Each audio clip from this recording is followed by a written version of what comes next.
Bonjour tout le monde, une nouvelle vidéo dans laquelle on va vous parler du rangement. On a déjà fait une vidéo sur le range-marqueur A4 recto verso. Par contre, vous aviez pas mal de questions sur les Copics, le rangement des Copics. Donc du coup, on a pris quelques Copics Ciao et Sketch et on va vous montrer comment est-ce qu'on les range. Et pour vous parler aussi du rangement de vos marqueurs globalement avec la valise Moka et le range-marqueur A4 recto verso. Vous pouvez aussi les ranger. On vous avait fait plein de photos dans le guide rangement lorsque vous allez sur les sections marqueurs ou feutres où on vous montre aussi des visuels pour les ranger dans les boîtes, que ce soit les pop box, les empile box, etc.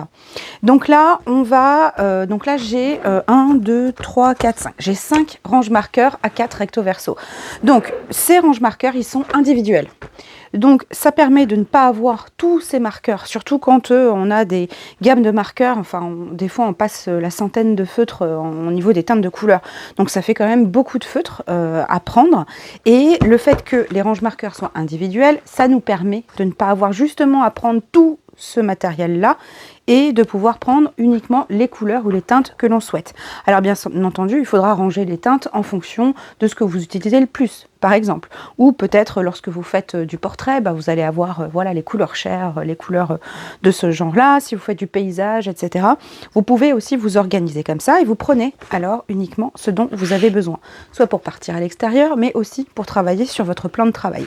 On gagne aussi en place et en modularité. C'est-à-dire lorsque vous les rangez, vous n'êtes pas forcément obligé chez vous de les ranger tous au même endroit. Vous pouvez, parce qu'ils sont individuels, les ranger à plusieurs endroits. Vous aurez peut-être des gammes de marqueurs ou des marques que vous utilisez le moins, donc à ce moment-là, vous les rangerez d'un côté, et puis ce que vous utilisez le plus en ce moment, vous pourrez les mettre à disposition.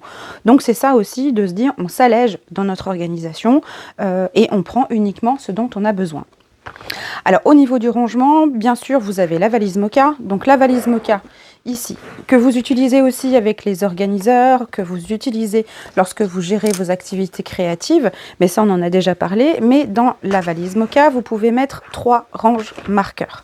Alors bien sûr, si vous avez des petits marqueurs, vous arriverez peut-être à en mettre un de plus, mais voilà, vous allez pouvoir en mettre 3.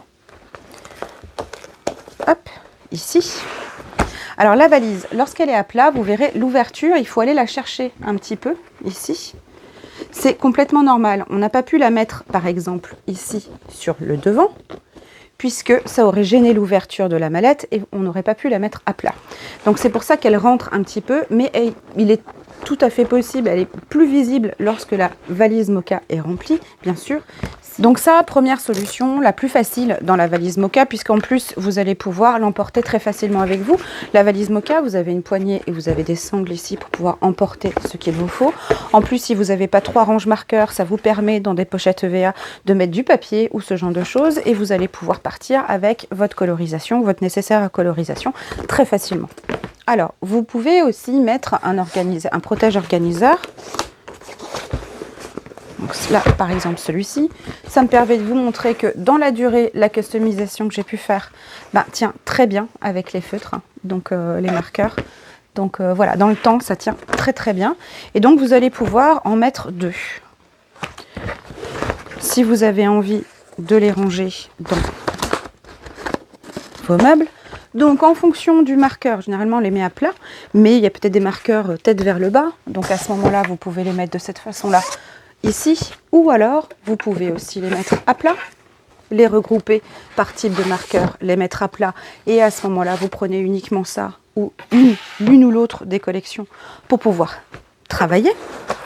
Vous pouvez aussi les mettre, c'est ce que je vous disais, vu qu'ils sont tous individuels, vous pouvez les ranger les uns sur les autres dans vos armoires, ce genre de choses. Vous voyez tout de suite les collections qu'il vous faut et vous ne prenez que ce dont il vous faut pour pouvoir travailler. Donc, ça permet aussi de ne pas forcément les avoir autour de nous ou sur notre plan de travail alors qu'ils prennent, ça prend quand même beaucoup de place, hein. Je veux dire, les marqueurs, ils ont une taille, on peut pas les compresser, hein. Donc il faut faire avec la place qu'ils prennent. Et puis, bah, si vous les utilisez ensuite, ça dépend. Si vous les utilisez quotidiennement, bah, à ce moment-là, mettez-les vraiment proches de vous.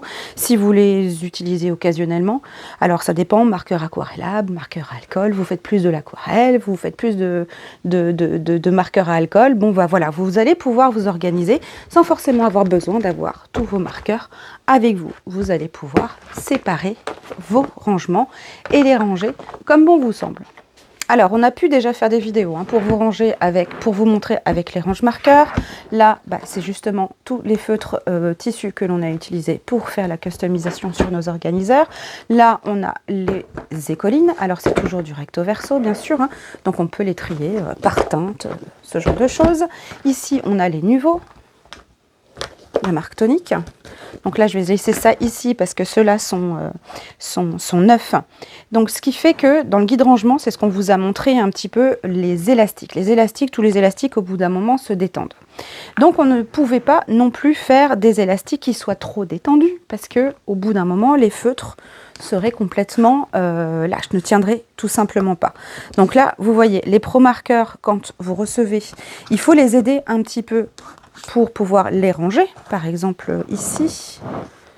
Voilà, ce sera un tout petit peu plus difficile, mais après, lorsque j'utilise mes marqueurs, je peux les ranger très facilement parce que l'élastique s'est détendu. Donc je vais volontairement laisser ça de côté. Donc là, on a les Copics. Donc là, on a les sketchs ici, les sketchs, et là, on a les Ciao. Donc ils ont des formes complètement différentes, hein, on pourrait penser que, mais non. Le Ciao est rond et le sketch est un petit peu, on va dire, rectangulaire. Il y a plus d'encre dans cela que dans cela. Et donc, là je vais vous montrer sur des choses qui sont neuves. Donc là on a les sketchs, donc il faut l'aider un tout petit peu à rentrer dans le range marqueur, et le Ciao qui se range ici. Alors forcément au départ, lorsque vous les utilisez, ben, ça va peut-être un peu bien, les marqueurs sont un peu plus serrés. Par exemple, ici, je vous montre, j'ai l'emplacement de mon pro marqueur qui sont un peu plus gros. Donc là, à ce moment-là, je peux ranger mes marqueurs très facilement puisque l'élastique s'est déjà détendu. Donc il est très facile pour moi de les ranger, donc que ce soit par le haut, par le bas. Voilà, mais c'était important qu'on vous montre, voilà, la manipulation des marqueurs et rangement marqueurs. Donc vous voyez, ça se range très facilement. Mais il faut prendre en compte que lorsque le produit est neuf, ça va un petit peu être voilà, un peu dur à mettre au départ. Il faut juste aider, hein, l'élastique pour pouvoir les ranger. Donc là, je vous remontre encore une fois avec là les Ciao dans un emplacement neuf et là les sketchs. Donc forcément, comparé, voilà, hop. Par contre, ici, l'élastique est détendu, c'est beaucoup plus facile. Et donc, je rappelle, 24 marqueurs sur une face et 24 marqueurs sur l'autre face. Donc, ça fait 48. Et donc, si vous prenez la valise Mocha et que vous mettez vos 3 range marqueurs A4 à l'intérieur, ça vous fait 144 marqueurs dans une seule valise. Alors, étant donné qu'on a rentré aussi les Posca, on va vous montrer qu'il est aussi possible de ranger les Posca à l'intérieur, ici. Alors, ils sont un peu plus petits, hein, vous préférerez peut-être un rangement dans une autre boîte, une pop box, etc. C'est vraiment à vous de voir en fonction de l'utilité que vous en faites. Et bien entendu, vous retrouvez les mesures, les photos des idées rangement dans notre guide rangement sur le site www.soluscrap.fr. Voilà, à bientôt. Ciao, ciao!